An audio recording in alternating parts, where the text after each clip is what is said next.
I stood in the courtroom, the air thick with anticipation and betrayal. The wooden benches creaked under the weight of judgment, and the stifling scent of polished oak mingled with my rising panic. My heart pounded in my chest, an erratic drum signaling my impending doom. Is this the life I chose? I thought desperately, trying to hold on to the fragments of my sanity as the judge's gavel echoed through the silent room, calling order to the chaos swirling in my mind like dark, murky waters. Are you prepared to present your case, Mrs. Reynolds? My lawyer Marcus nudged me gently, his warm presence offering a flicker of support against the cold reality of what I was about to uncover.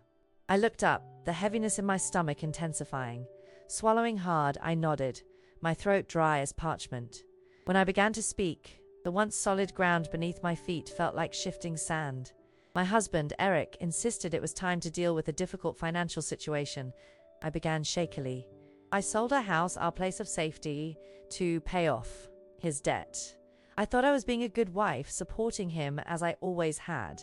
The words tumbled out, thick and heavy, laden with regret. I could see some faces in the courtroom beginning to turn, brows knitted together, whispering among themselves. What kind of debt are we talking about, Mrs. Reynolds? The prosecutor interrupted, dissecting my words as if they held the answer to a puzzle nobody wanted to solve. I hesitated, frustration building like steam in a pressure cooker. It was a loan for some risky business deals, I admitted, my voice cracking slightly. It just needed some time. And suddenly, I was transported back to the beginning. Back to a time when the world was painted in hues of golden sunshine, sweet laughter, and dreams that felt achingly touchable. Asterisk the hope. Asterisk, I had met Eric in that small coffee shop on 3rd Avenue, the one with the flickering sign that read, Espresso and Dreams. The scent of freshly ground coffee beans enveloped me, making me feel lightheaded with possibilities. I had just graduated, a bundle of nerves wrapped in a dress that was supposed to make me feel confident, yet I was simply terrified of adulthood. Do you believe in fate? Eric asked, his smile already weaving its way into my heart.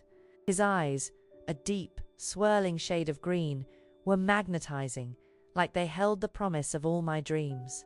Because I certainly do, he continued, leaning in, his warm breath brushing against my cheeks, a sensation that felt like a protective cloak wrapped around me. I was mesmerized, tumbling headfirst into his charm. The way he spoke made me feel cherished, adored. Each laugh we shared, every glance exchanged, layered depth to our budding romance. Nothing in that moment ever hinted at the nightmare to come. Over the next few months, I was swept along on a current of affection. We spent evenings sprawled out on the couch in my tiny apartment, laughter ringing out like music as we swapped stories from our pasts. The way he listened, how his eyes sparkled with interest, it was intoxicating. He had plans, ambitions that ignited something inside me. I convinced myself that I'd never felt more alive. But as the months rolled on, just as the seasons changed, so did Eric. The charming man I fell in love with became inconsistent, his smiles increasingly rare. It was subtle at first, the fog creeping in with a chilling whisper. Work has been demanding, he would say, eyes avoiding mine. I'm just stressed. I'll do better.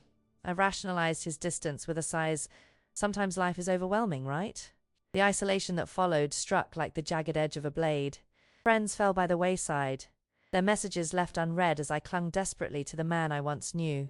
He needs me, I often told myself, drowning out the nagging doubts in my mind. When I reached out to family, Eric would watch me with a silence that felt icy, a warning bell ringing in the distance. You know, they don't really understand us, right? He'd say, his tone slicing through my heart. It was that sentiment, the belief that I could save him, that I was somehow the one who held the key to his soul, that drew me deeper into the abyss of our lives together. I was trapped behind invisible bars, my spirit muted under his weight, as if the very air I breathed belonged to him. Sitting in the courtroom now, the memories of the hopeful beginnings clashed with the suffocating truth unraveling before me. The man I loved had led me away from the sun and straight into darkness. Then came the question from the prosecutor that cracked my heart open. Your husband has a significant financial obligation to a third party, is that correct? I felt the weight of those words settle over me like lead. I could hear the whispers again, those insidious echoes that once tricked me into believing I could make everything okay. Correct, I finally said, my voice steadying. I did everything I could to help him, but at what cost? Marcus interjected, a slight hesitation in his tone. Suddenly, everything became clear. As the scrutiny of the courtroom bore down on me, I realized I was not merely a victim. I was a player being drawn into a game I hadn't even understood. Asterisk image prompt. Asterisk in a sunlit courtroom, a woman, late 30s, stands holding a stack of papers. Her long brown hair falling in soft waves around her face, now pale with fear. She wears a fitted dark dress that clings to her form, her eyes shimmering with unshed tears, revealing both strength and vulnerability. In the background, the figure of a man looms, his sharp suit and piercing green eyes hinting at a hidden darkness, his charm now a weapon. I remember the day I finally mumbled something about reaching out to my childhood friend Lisa. It was a cold afternoon, the kind that chilled to the bone. The grey clouds loomed low over our neighbourhood, a heavy weight matching the one nestled in my chest. I had hesitated, feeling the familiar chokehold of guilt wrapping around me. Eric was sitting across the room, scrolling through his phone, the soft flickering screen casting strange shadows over his face. "Hey, I think I might call Lisa this week," I said, forcing a hint of enthusiasm into my voice that I didn't feel. The word call hung in the air like a tiny spark, hoping to ignite a flame, a connection. He barely looked up, his finger paused mid-scroll. "Lisa, the one who moved out of town?" His voice dripped with indifference, but there was something else, something lurking underneath. "Yeah, we used to be so close. I think she could really use someone to talk to, and honestly, I could too." I held on to the hope that maybe Eric would see the light, that this was just another momentary darkness. "That's not a good idea." His statement was quick, firm like a judge's gavel striking wood. "She's not in a good place. You don't want those kinds of people around you. Life's complicated enough without inviting more trouble in." His words settled in the atmosphere like a thick fog, cutting off my voice before it could blossom. "But I miss her, Eric," I pressed cautiously, searching for the glimmer of connection that used to bind us. "Missing people doesn't change who they really are, honey," he said, turning back to his phone. "You just need to focus on what's in front of you. You have me." And just like that, I felt the edges of my world narrowing. The warmth that had brushed against my skin began to dim, shrinking as the walls of our little universe closed in. I trailed off, withdrawing my voice, the pit in my stomach deepening. "Thought what?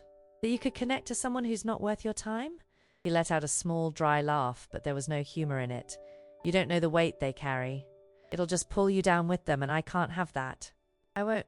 I swallowed the lump of resentment lodged in my throat, laboring under the weight of his words. Was I not worth more than that? The suffocating truth settled in. I was unraveling on the inside, and all I had left was my loyalty to him.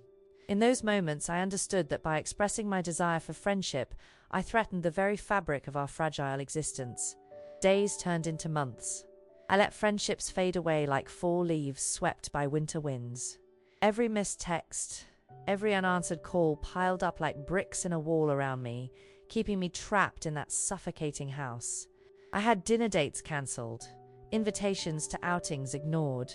My laughter, the one that had once rung out freely, slowly muted until it returned only in fading echoes. "I can't keep telling people I'm fine, Eric," I confessed one evening, slumping against the counter as I dried the dishes. The scents of fresh basil and garlic wafted through the air, an attempt to bring warmth to our cold dinners.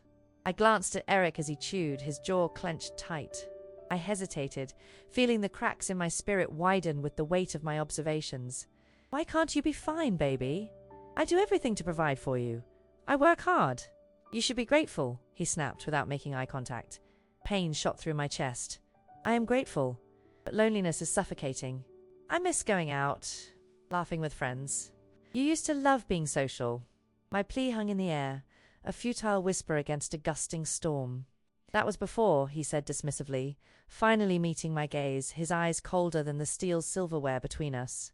"You can't act like the past matters when we have this life." "This life? You don't want me to have anyone else but you?" I heard my voice rising, a shadow of a fight, something I hadn't done in a long time. He stood up abruptly, slamming his palms onto the countertop. You're being ungrateful. You think I'm keeping you from fun? His voice rose, swirling around us like a tempest. I'm protecting you. You don't even know what you're asking for. They don't care about you the way I do. Tears slid down my cheeks as he pressed his attack, his voice a blade cutting through the quiet of our home. You better remember who's here for you, who's providing for you. The moment coiled around me like chains, digging into my skin. All I could do was nod, lips trembling in submission. I'm sorry, I whispered, more for my own comfort than anything else. I was wrong to think that reaching out for help would be welcomed. My dependency after weeks of isolation only solidified with each moment spent in this emotional prison. I was pregnant with silence, surrounded by the damp weight of loneliness, while I poured every ounce of my love into a man who had become my captor. The realization was horrifying. I had begged the world for chains, and Eric had graciously obliged me with heavy, iron links that clinked together every time I drifted into the depths of my mind, reminding me of the life I had lost. Asterisk image prompt. Asterisk, in a dimly lit kitchen, a woman in her late 30s washes dishes. Her long brown hair pulled into a messy bun, revealing her pale face stained with tears. Her simple blue t-shirt hangs loosely on her frame, contrasting against the darkness in the room. In the background, a tall man with sharp features and intense green eyes stands rigid, his scowl cast in shadows. The tension between them looms like thunder in a storm, their separate worlds colliding within the cramped space. Sitting in my now sparsely decorated living room, the oppressive stillness felt like a living entity pushing down on me. My heart raced as I perched on the edge of the couch, the rough fabric scratching against my bare thighs. I had sold our home, the place where laughter echoed against the walls, to cover Eric's so-called business debts. Now, as I stared into the void of my life, I couldn't shake a growing unease, gnawing at me like a hungry animal. The distant sound of rain thrumming against the windows created a haunting melody that matched the turmoil in my heart. I pulled a blanket tighter around my shoulders, but it felt like nothing more than an unnecessary barrier against the bleak reality colliding within my mind. Every droplet was a reminder of how heavy the air had become, each one a tiny announcement of loneliness. The clock ticked insistently, each second breaking through the silence like a prison guard announcing mealtime. Every tick became a reminder of the home I once had, a sanctuary where dreams blossomed, now stripped bare. It was during one of these quiet moments that I caught sight of the scattered papers on the coffee table, remnants of our shared life together, seemingly innocuous but hiding secrets like a venomous snake. My breath caught in my throat as I reached for a receipt that had slipped between the folds of an old magazine. It was crumpled, but the bold print was unmistakable. Payment for Eric's place. 222 Maple Street. A chill rushed down my spine, causing the hair on my arms to rise. Maple Street. The name rang like a thunderclap in my head. I could hardly remember Eric mentioning a place there, but the address struck me as unusual. Hey, babe, I called tentatively, nervously peeking towards the small study where Eric often worked. Do you remember mentioning a property on Maple Street? There was a long silence, and my question hung like a ghost in the air. It was unsettling how quickly the atmosphere shifted, thickening with dread. I could hear the faint tapping of keys, but no reply came. After a moment, Eric appeared, a flicker of annoyance crossing his features when he saw the receipt in my hand. What's that? His voice was flat, a wall rising between us, and the warmth I had often felt around him now felt frostbitten. Just a receipt for something. Yours, I guess, I offered, unable to keep the tremor out of my voice. Something deep inside me told me that this was the crack in the wall I had been denying for too long. I didn't know you were involved with a property there. His brow furrowed as his eyes narrowed. Those piercing green depths now looked hard and guarded. That's something to worry about. Just a little investment I'm looking into. He squared his shoulders like a knight preparing for battle. But I felt it. There was a flickering flame of something else beneath his bravado. Fear. But why would you keep such a thing hidden, Eric? I pressed, even as the words slipped from my tongue, fearful of their weight. If it's just business, you could have told me. It's none of your concern. You have to stop prying into my matters. I thought I've made it clear, he snapped, and the sharpness of his tone cut through me, sending a shiver of dread down my spine. I desperately searched his face for a trace of the man I once adored. the one who laughed with me over coffee and bathed in the golden light of our shared dreams. But this isn't fair, I said, fighting back tears. I trusted you. We're in this together. Why do these things keep happening behind my back? Why are you obsessed with digging through my things? He shot back, with an edge that could carve through steel. You're acting paranoid and it's embarrassing. Just let it go. Focus on something worthwhile. With that, he turned back to his study, shutting the door firmly behind him, leaving me sprawled on the couch with the receipt clenched in my shaking hands.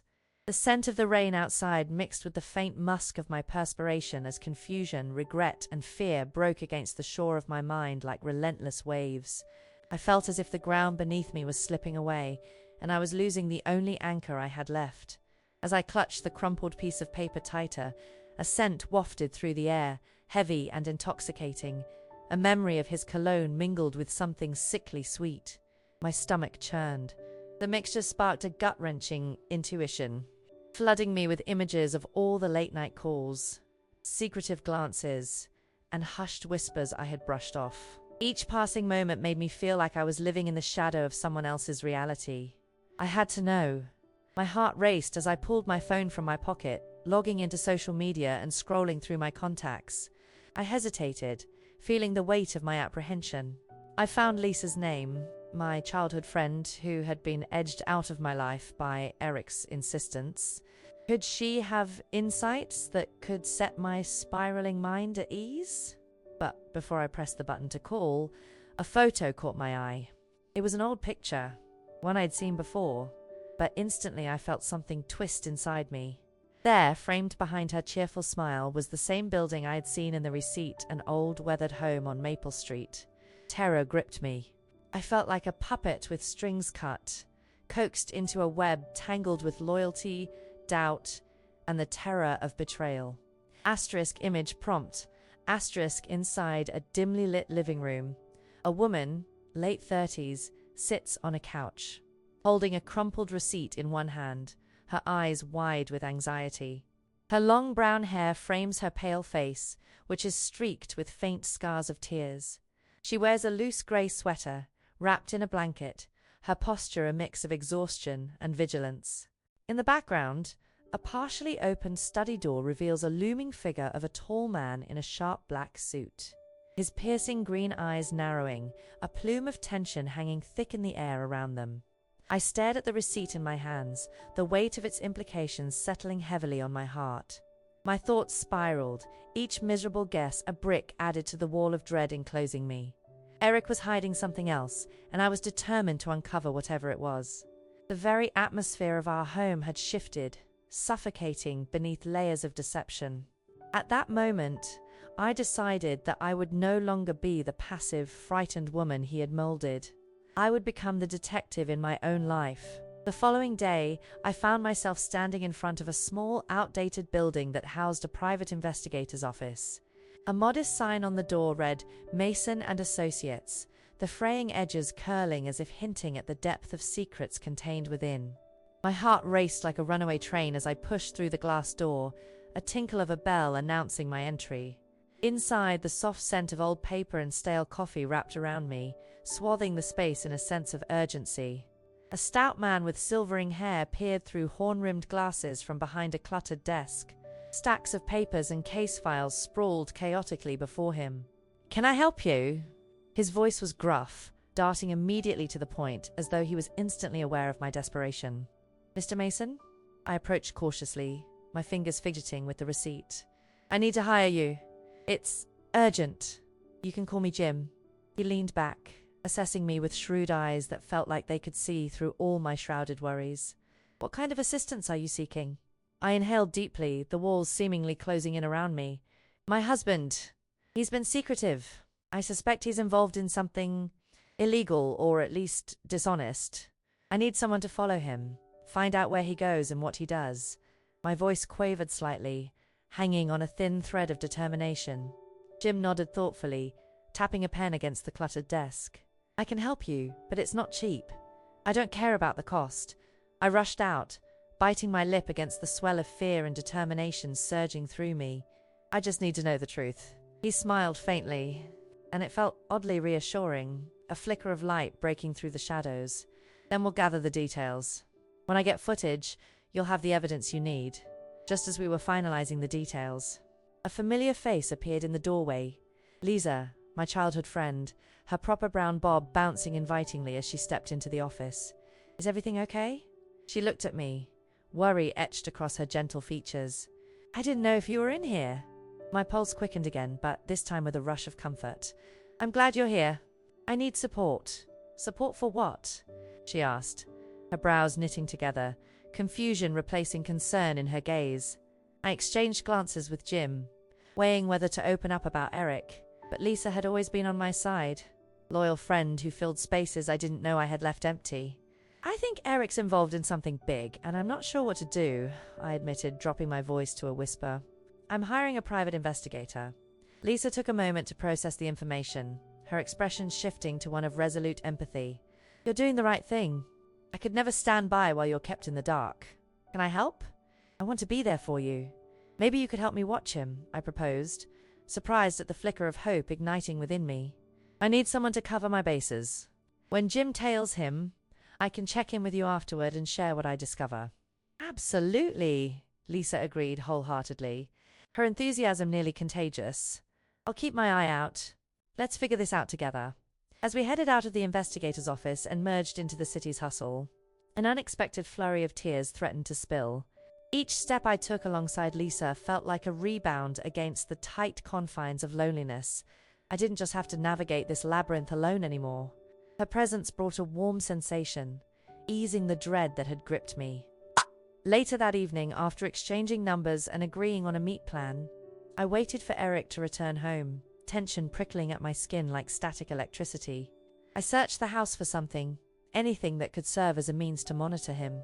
With my heart beating louder than the ticking clock, I found a small audio recorder he had left behind, probably for one of his business dealings. I clicked it on and set it in the corner of his study, concealed under a stack of magazines, and hoped it would capture the truth. My instincts rattled within me, each taped crackling noise echoing my inner turmoil. What are you up to, Eric? I muttered under my breath as I fumbled with my phone, sending a quick text to Lisa about our plan. I felt like I was trying to mark my territory in a forest of overgrowth, fighting the chaos that had threatened to consume me whole. When the clock finally struck 10 p.m., the front door creaked open, and there he was. Eric. His steps were heavy, a tension draping from his shoulders like a cloak. As he began to pace back and forth in the living room, I clenched my fists tight, peering through the dim light as I forced my breath to steady. As my heart raced and uncertainty tightened its grip, I could sense a storm building, a whirlwind of confrontation and hidden truths waiting to unfurl at any moment. Asterisk image prompt. Asterisk in a small cluttered office, a woman in her late 30s stands with a determined expression, cradling a receiver in one hand while a private investigator behind her watches intently. Her long brown hair is cascading loosely around her shoulders and her fitted grey dress is slightly rumpled, suggesting an urgency and desperation in her demeanor. Light filters through the blinds, casting dramatic shadows across her face, highlighting the deep furrows of anxiety and determination. The investigator, a stout man with grey hair and framed glasses, watches with scrutinizing eyes, a pile of case files strewn across the desk in front of him, hinting at the weight of the pursuit ahead. The clock's hands moved too slowly, taunting me with the minutes that ticked by like an eternity. My heart raced as I slid my phone onto the table, glancing at the small recorder I had set up in the corner of Eric's study. I had never felt so uneasy, yet so determined. With Lisa's help, I was ready to confront the dark truth lingering in our lives. Eric walked through the door, the scent of rain-soaked asphalt clinging to him like an unwelcome ghost. He glanced around the room, every muscle in his body tense as he locked eyes with me. "What are you doing here?" he asked, his voice laced with suspicion. Something twisted in my gut. "We need to talk," I managed to say, every word coming out with measured trepidation. "I saw the receipt, Eric. I know about the house on Maple Street," he scoffed, dismissing me with a wave, barely concealing the growing alarm creeping over his features. "You're making a big deal out of nothing. It's just an investment." "An investment?" I echoed, incredulity bubbling up inside me. You're telling me that you've been sinking money into real estate without telling me? How am I supposed to believe that? I sold our home, Eric. Our safety. I did that for you. For us. The room felt colder, the air thickening with his disdain.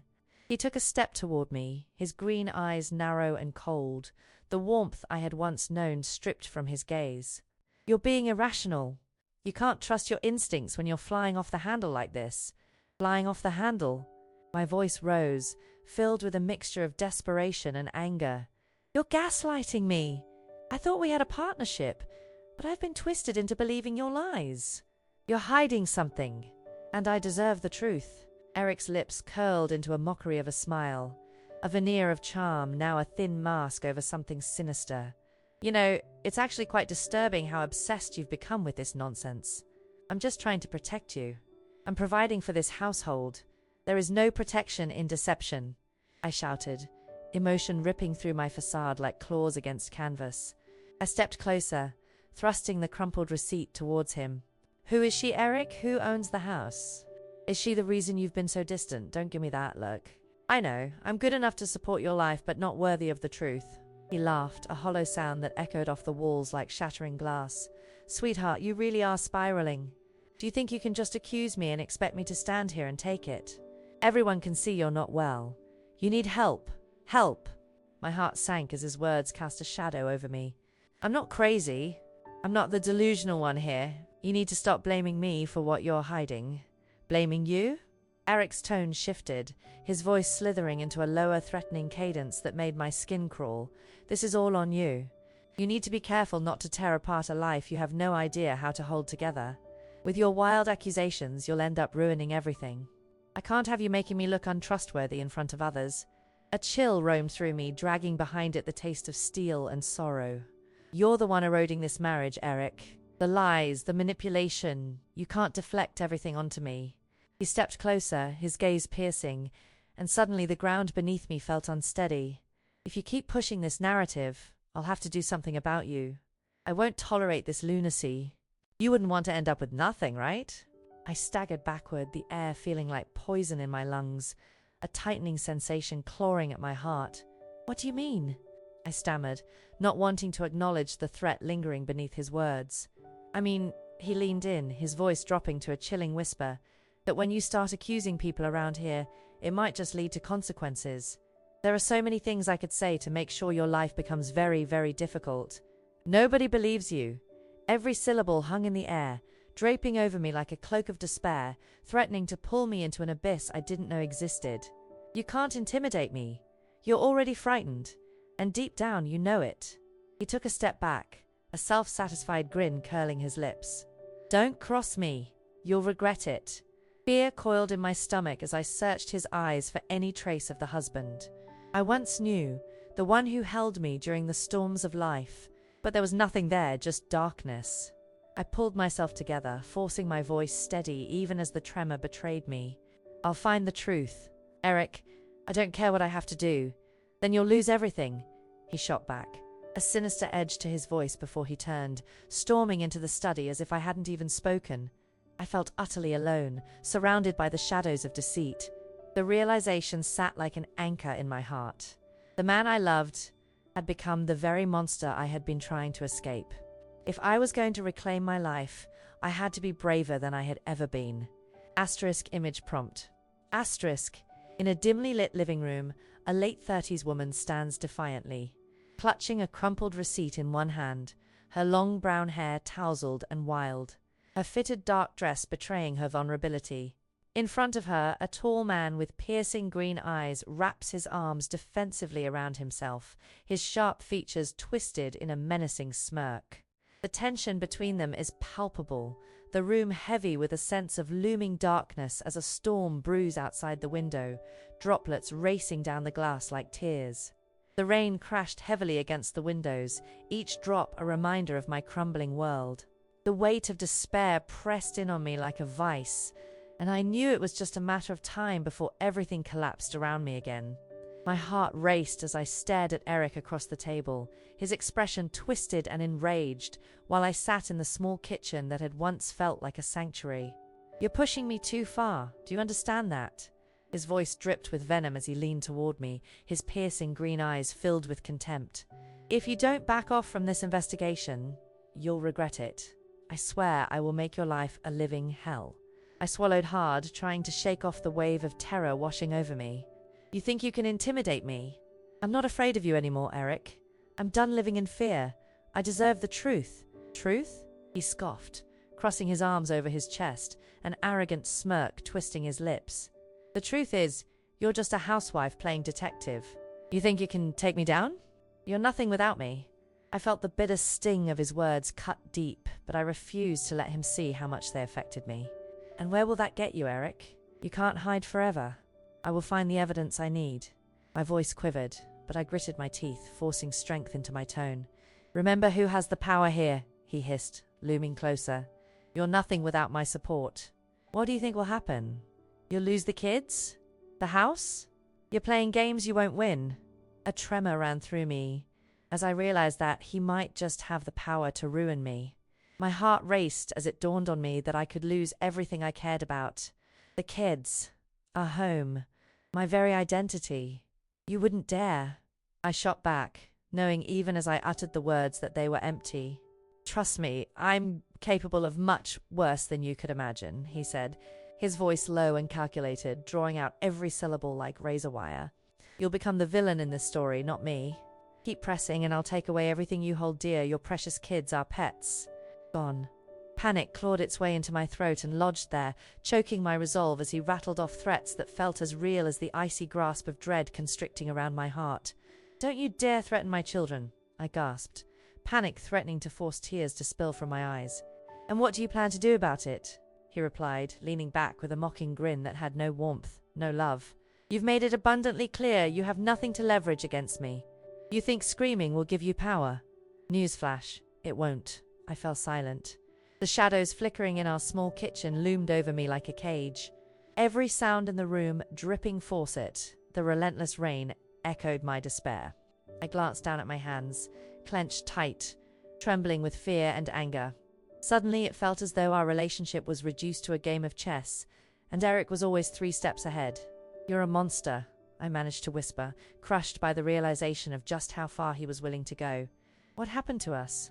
His expression hardened, the mask slipping further to reveal a man I barely recognized anymore. What happened is you forgot your place. You allowed others to whisper that you're somehow deserving of something better. It's nauseating, he sneered. Hot tears of frustration threatened to spill over, but I wiped them away angrily, refusing to give him the satisfaction. I've never wanted more than a life with you, Eric, but you can't keep pushing me away. Wishing won't make it reality, he snapped, turning away. Just then, I heard a rapid series of knocks at the door, jolting my heart into my throat. Who could it be? My thoughts raced, fear tightening both my chest and my throat. Just ignore it, Eric snapped, a shadow of anger crossing his features. It's probably just those neighbors wanting to gossip again. But I had to know. Rising from my chair, I approached the door cautiously and opened it a crack. My gut twisted when I saw Lisa standing there. She held a large duffel bag, her face pale, eyes wide with urgency. Hey, is everything okay? She asked, peering past me into our home. I tried calling you, but you didn't answer. I was worried. It's fine, I began, but Eric's sinister presence made it hard to keep my voice steady. Shut the door, or I'll make you regret it. Eric's voice was a low growl from the background, and Lisa's expression shifted, realizing the weight of the moment. Come on, let me in. We need to talk, she insisted, a mixture of concern and determination breaking through. Now's not a great time, I said, my voice wavering as I kept my eyes on Eric, who was seething behind me. I hesitated, then pushed the door open wider. Just for a minute. You can stay, but keep your voice down. Once she entered, I closed the door quickly, but Eric was already glaring at me, his displeasure evident. I thought I made it clear no one was supposed to come here without my say-so. I shot him a pleading glance. I needed to talk to someone. I can't do this alone. You need to figure out whose side you're on, he hissed.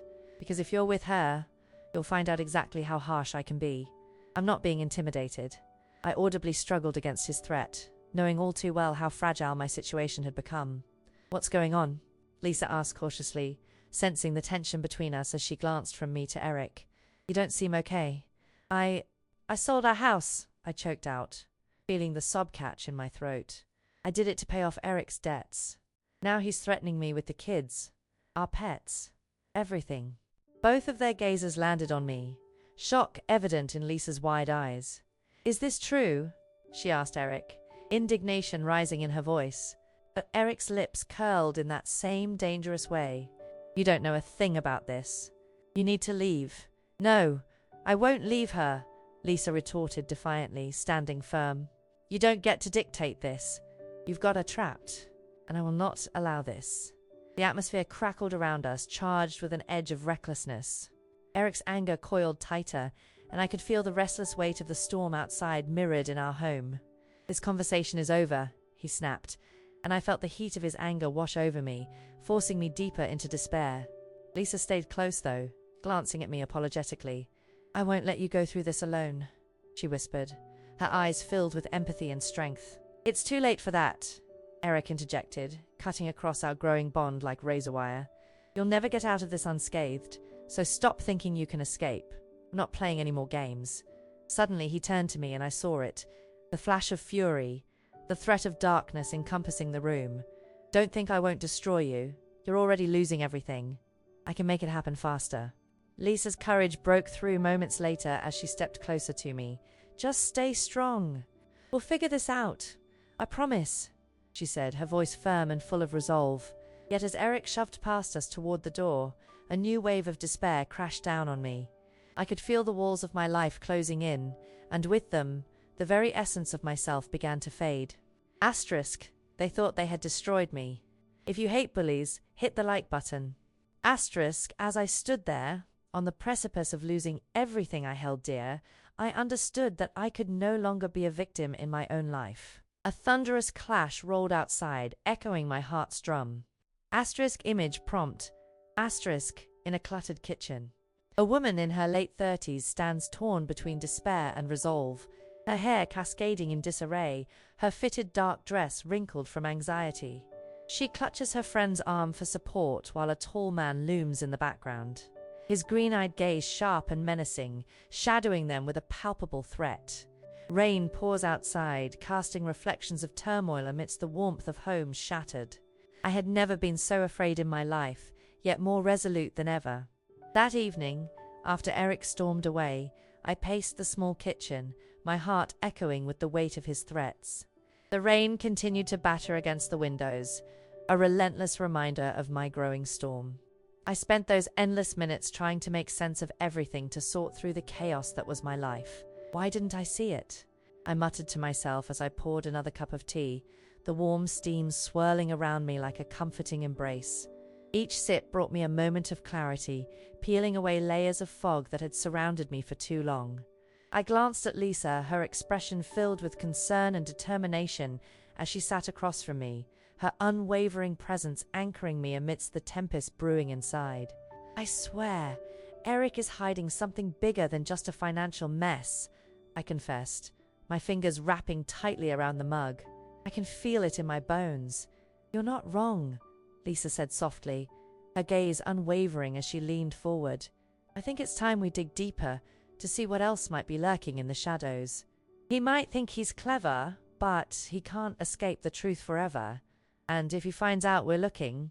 A tremor of fear slipped into my voice. I couldn't shake off the threat he'd posed before. There was so much at stake. "Then we'll deal with that later, one step at a time," she reassured me, her voice steady and fearless, a balm in the chaos. "We need to focus on the evidence first. Let's not let fear dictate our next moves." Her tenacity sparked something in me. I smiled weakly, resolved to take action. "Let's go through everything I have. Maybe there's something he missed." We spread the papers out across the dining table, the pages littered with invoices, receipts, and documents that had once seemed innocuous. As we rifled through them, anxiety tightened around my chest again, but I felt the stirrings of the detective I had now become. "Here!" Lisa exclaimed, her voice vibrant with excitement as she pinpointed a document near the bottom of the pile. "What's this?" I leaned in, squinting as I read what was typed clearly across the page: "Deed for 222 Maple Street." The address felt ominous, and a shiver rippled down my spine as I remembered the receipt from earlier. My heart raced faster as I flipped the paper over, realizing it wasn't just an address. It was a property deed. "Wait a minute," Lisa interrupted, her eyes narrowing with curiosity. "What if this is the place? You said that was Eric's investment. Maybe this is connected." Blood drummed in my ears as I tried to grasp the unfolding revelation. But who owns it? It can't just be another one of Eric's secrets. "Let's track down this information. There must be records we can access," she suggested, urgency edging her tone. "Good idea! It can't be that hard to find a public record," I reflected aloud, hope surging through me as I grabbed my laptop, my fingers flying across the keys to search for the property records. If we can uncover the owner of the house, we can find out who Eric is linked to. The seconds turned into minutes as I navigated through myriad pages, desperately refusing to let despair claw its way back into my heart. Finally, after what felt like an eternity of searching, I found a link. There, in plain sight, was a record that scratched beyond the surface of Eric's hidden life. "Boom, here it is!" I shouted. "The owner of the house is listed as Cassandra Hart, age 30. What do you know about her?" Lisa leaned closer, squinting at the screen. "I don't recognize the name, but there's an email listed. It may be a good idea to reach out. This could be the smoking gun we need." "Wait." I stopped her with a raised hand. "If we contact her, I need to know her connection to Eric first. I can't risk blowing this." "What if she's the mistress?" Lisa suggested, her voice barely above a whisper, as if uttering her theory might summon some unholy apparition. I nodded slowly, feeling a wave of nausea wash over me. It's possible. She could be the catalyst behind all this secrecy. Then let's do it carefully. We'll reach out and learn the answers while keeping this under wraps. Worst case scenario, if she's innocent, we'll walk away quietly without implicating ourselves. Lisa reassured me, drawing me back from the edge of panic. My heart raced as I composed an email, my fingers trembling over the keys. "Hi, Cassandra. I found your name connected to a property and would like to ask you about it. Please get back to me at your earliest convenience." Before I hit send, I glanced at Lisa, searching for affirmation. "Now or never, right?" "Right," she encouraged with a nod.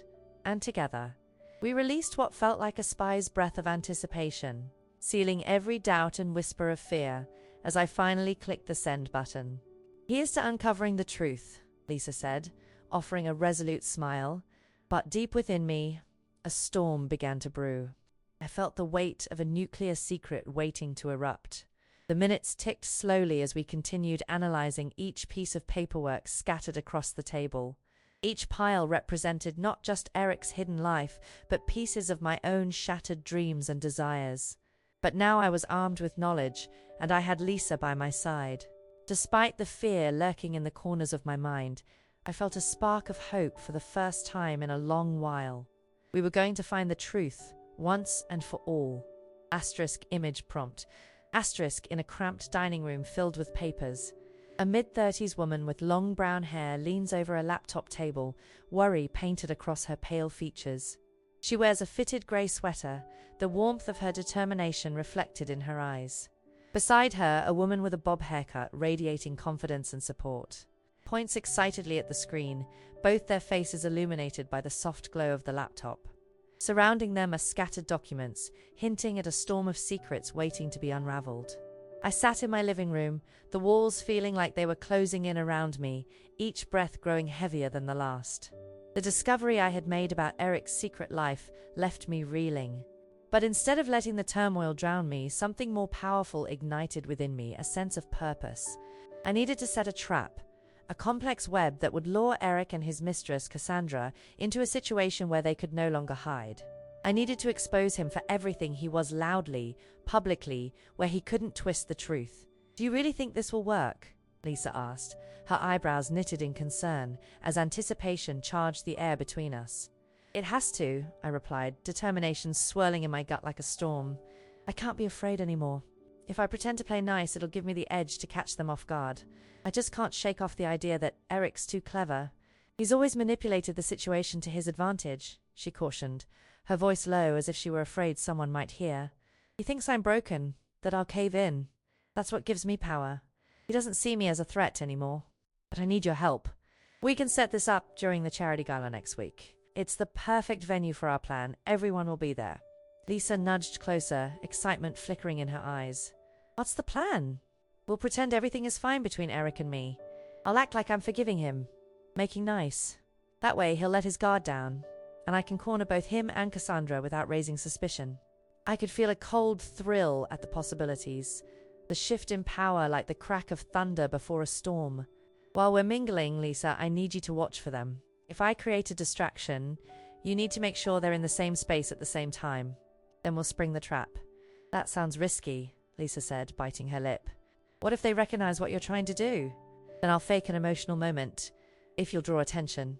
They'll see me as vulnerable, and that's what'll hook them. It's the last thing they expect, I proclaimed, feeling the fire of rebellion igniting my voice. With our plan taking shape, I couldn't help but feel a rush of exhilaration, mixed with the weight of impending doom. The following days dragged on, each moment charged with tension as I prepared for the gala. My hands shook as I selected an elegant black dress that clung to my figure, exuding a confidence I was desperate to embody.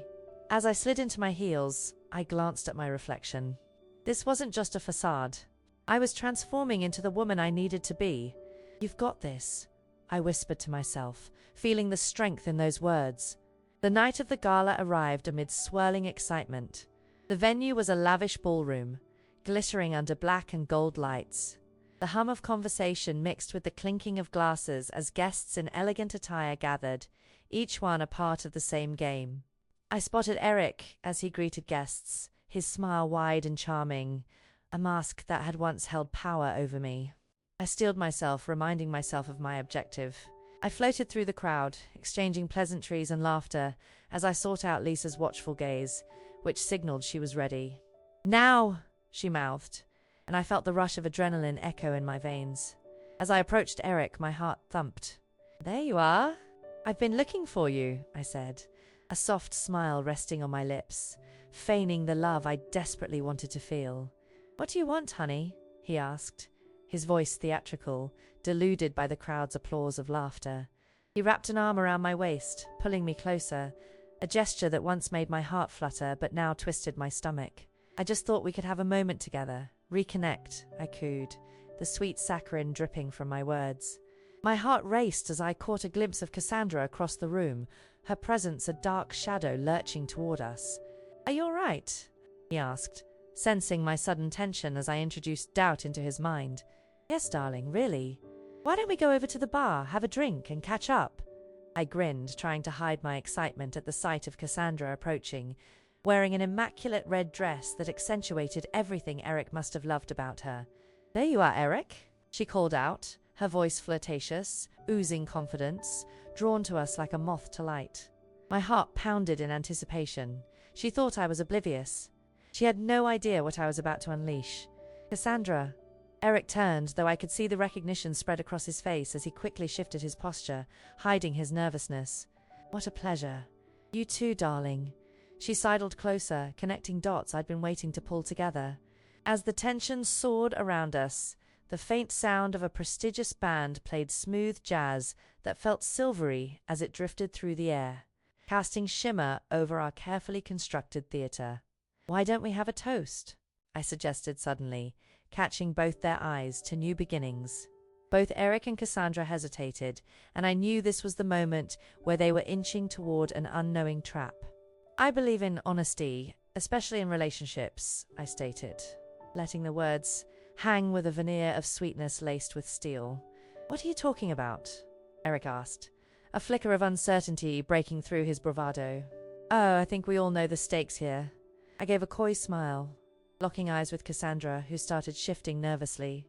"Cassandra, you live in 222 Maple Street, don't you?" She paused, her eyes widening for just a second before she regained her composure. Excuse me? Of course I know you two have been seeing each other.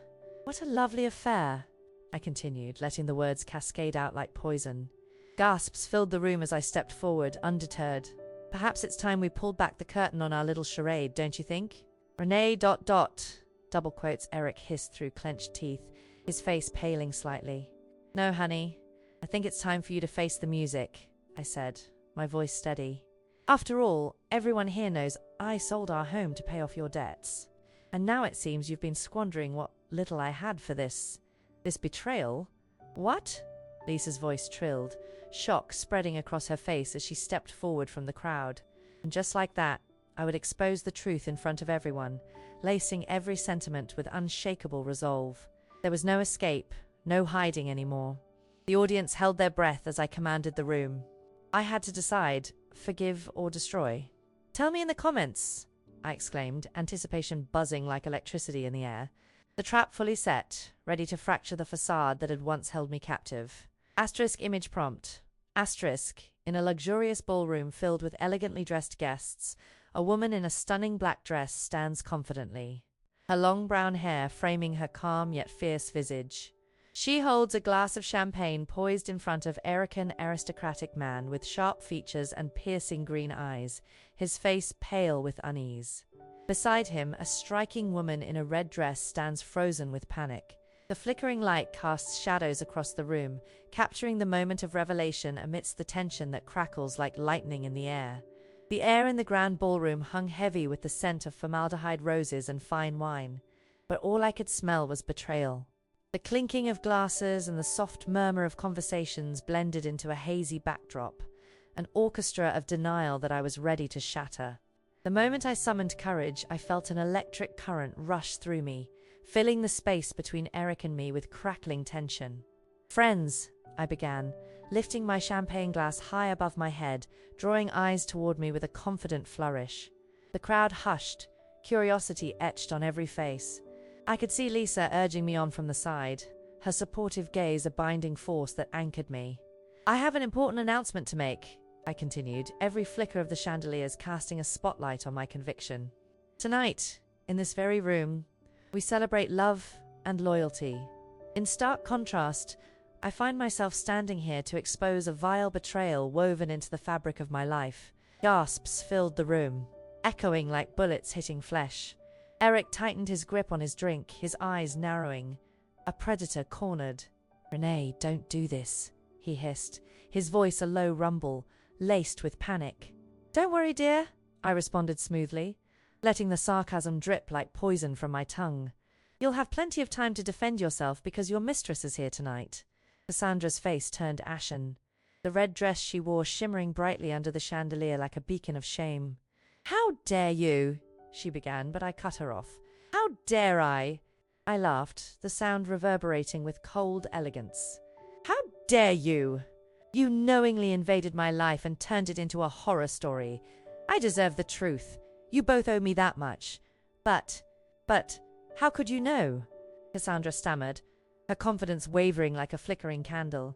"The deed," I said, pulling out the crumpled piece of paper and waving it like a battle standard. "This is all it takes to unravel your carefully crafted lies." The gasps morphed into a wave of murmurs, sweeping across the crowd, electricity crackling in the air.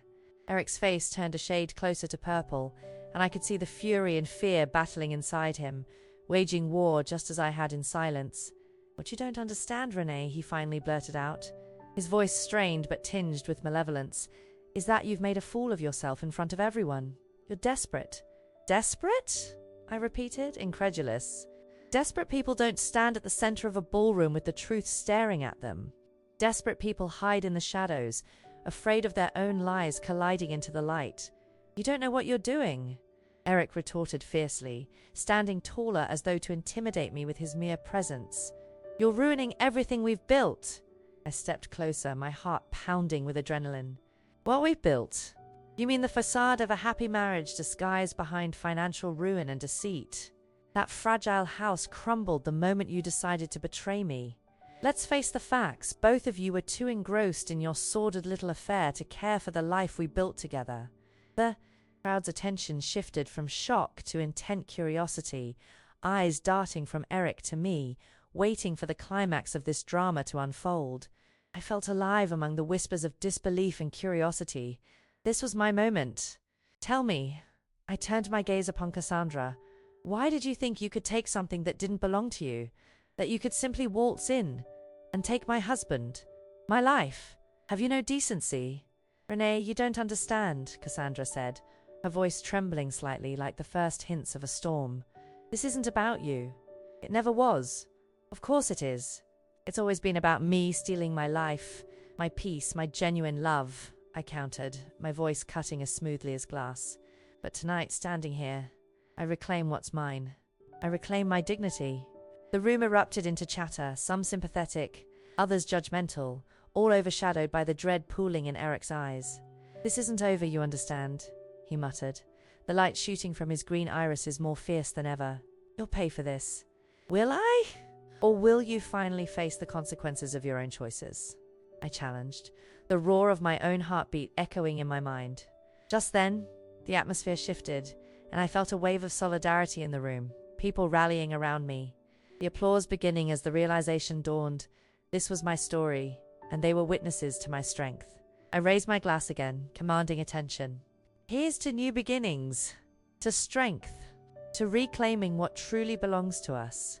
The crowd cheered, the energy lifting me, carrying me forward as I took back my narrative.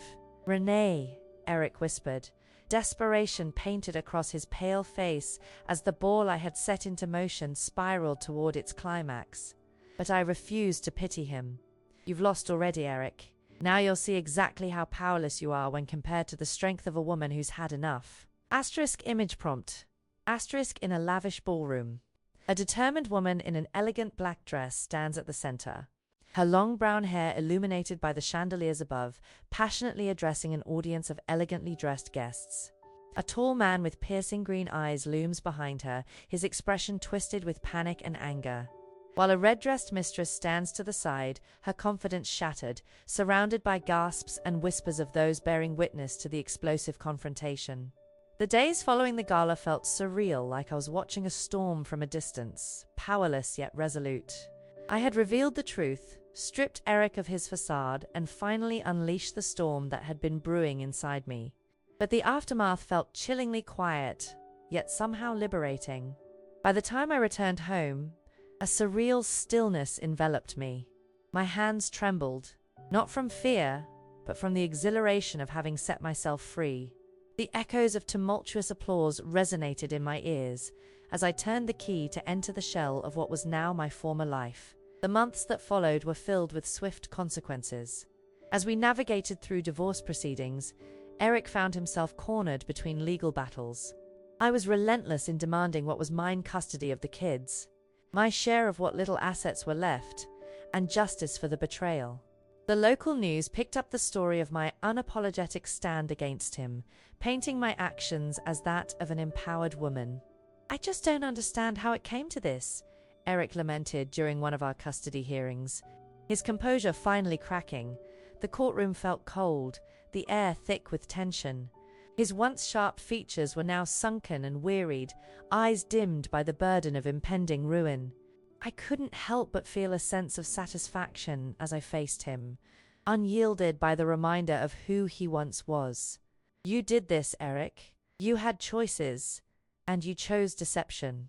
This isn't about me. It's all on you. His shoulders slumped, defeat etched profound lines across his face. I was just trying to provide. Provide? Or hide? I replied, my voice steady but undercut with the air of disappointment. This is what happens when lies spin out of control. You've lost everything, and soon that includes your freedom. As the judge ruled, Eric's facade crumbled further. I watched, a chill of disbelief coursing through me as he received news of overdue loans and penalties piling up, court ruling for the financial deception, services frozen until debts were cleared. He faced bankruptcy, a consequence of the tangled web of deceit, and before long the truth caught up with him. After weeks of hearings, it became painfully clear. X crimes transcended his personal life. He was arrested for fraud and embezzlement. The news hit like a thunderclap. Headlines emblazoned his name, and there it was, again Eric, the charming mastermind laid bare, stripped of all respect. What do you mean he's in jail? Lisa asked, disbelief coloring her voice as we sat over coffee, her hands shaking slightly around the mug. I thought you would just get divorced and that would be it. I shrugged, a twinge of satisfaction curling my lips upward. He cheated on both of us, me for Cassandra, and me for all the debts he buried in lies. This is the consequence of his choices. The days turned into weeks. Eric was sentenced to time in prison for his financial misconduct, while Cassandra's standing as his accomplice crumbled into bitter disarray. A life once filled with unsavory warmth turned into a permanent stinging memory. The news surrounding them became public fodder. "It's almost poetic," I remarked quietly, a shiver of accomplishment washing over me. Their lives fell apart, their lavish dreams of broken promises reduced to ash, like a sickly sweet tale turned dark. Eric's charm had transformed into pity, his vibrant essence extinguished under heavy shadows of regret. While prison walls encased him, loneliness slowly started invading Cassandra too. No more sultry dinners in expensive restaurants or flirtatious gestures. Instead, she was left to reckon with the choices she'd made.